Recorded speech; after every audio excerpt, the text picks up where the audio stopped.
Hello and welcome to a video on statistics brought to you by the Answer series.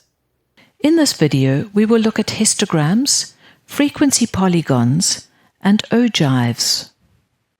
For all three of these graphs, we will use class intervals.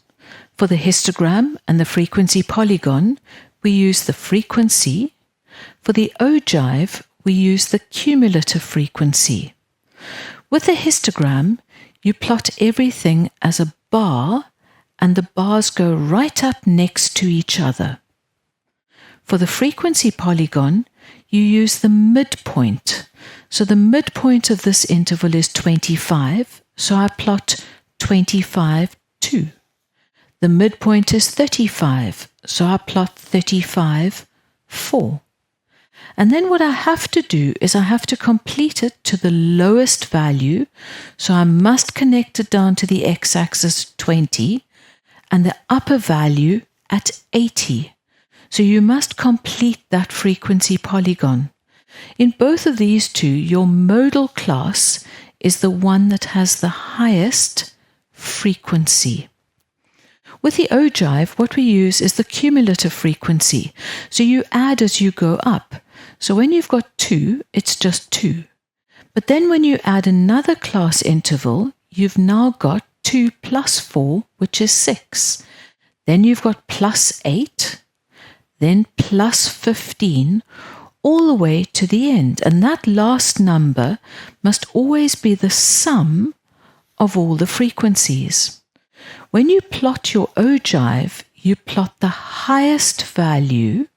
So you plot 30, 2, and 40, 6, all the way up to 80, 45. In the ogive, you have to ground it to the smallest value.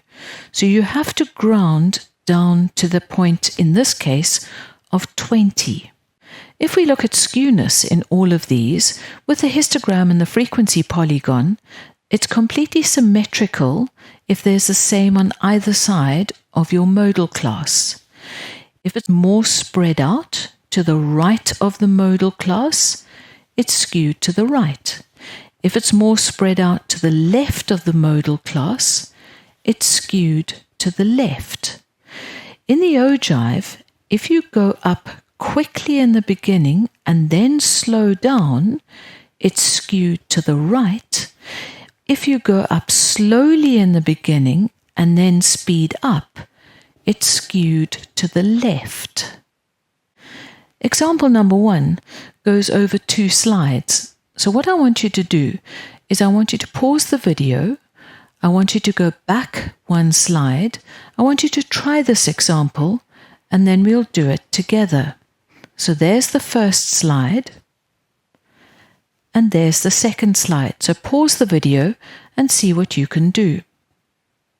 The first question is to identify the modal class of this data. The modal class is the one that is the highest. So it goes from 50 to 60. 1.2.1, complete the cumulative frequency column. So it's 1, then you add the 7, then you add the 13, all the way up until you get a total of 55. The next question asks you to draw an ogive or the cumulative frequency graph.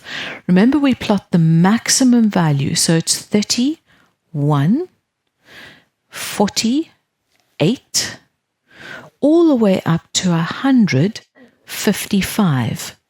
We must ground it to the lowest value, so we must ground it to 20. And an ogive is never drawn with a ruler. It is always drawn freehand with a smooth curve. Question 1.3 says to you, they're going to give fines to any motorist whose speed exceeds 66 kilometers per hour. So what I do on my ogive is I go up from 66 kilometers per hour and I go across. How many motorists do I get? 44. But they talk about the speed exceeding that. In other words, it's the motorists who are going faster than 66 kilometers per hour. There are 55 motorists in total. 44 going at a speed of 66. In other words, how many are going more than that? There are 11 motorists.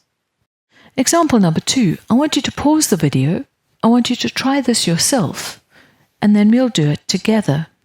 Question 2.1 asks you to determine the total number of food items ordered from the menu. Well, my top value is 140. So there were 140 food items. 2.2 asks me to get the modal class. Now the modal class is the one that has the most numbers in it.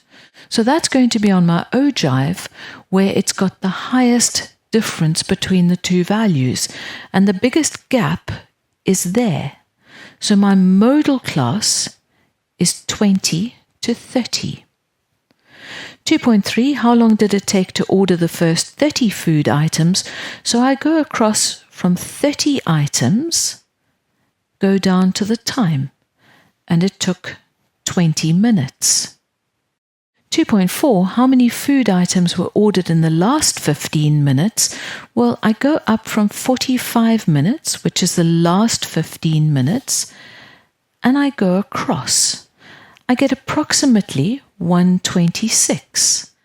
The top number's 140. At that point, I've got 126, which means there were 14 food items ordered in the last 15 minutes. 2.5 asks you to determine the 75th percentile. So I take 75% of 140 numbers, and I get 105. So I go across from 105 and go down to get the time, and I get 37 minutes. 2.6 asks for the interquartile range. Now remember, the interquartile range is the upper quartile minus the lower quartile. The upper quartile is in fact the same as the 75th percentile, because the upper quartiles divided into quarters, so into 25%. So your upper quartile I have already. My lower quartile, I take 25% of 140 and I get 35. If I go across from there, I get approximately 22, so my interquartile range is 15. Check out the video description below for practice questions from our study guides. If you found this video useful, give it a like and subscribe to our channel so you don't miss any new episodes. Follow us on Instagram or Facebook to stay on top of the latest TAS news and launches. So that's it for now from the Answer Series, your key to exam success.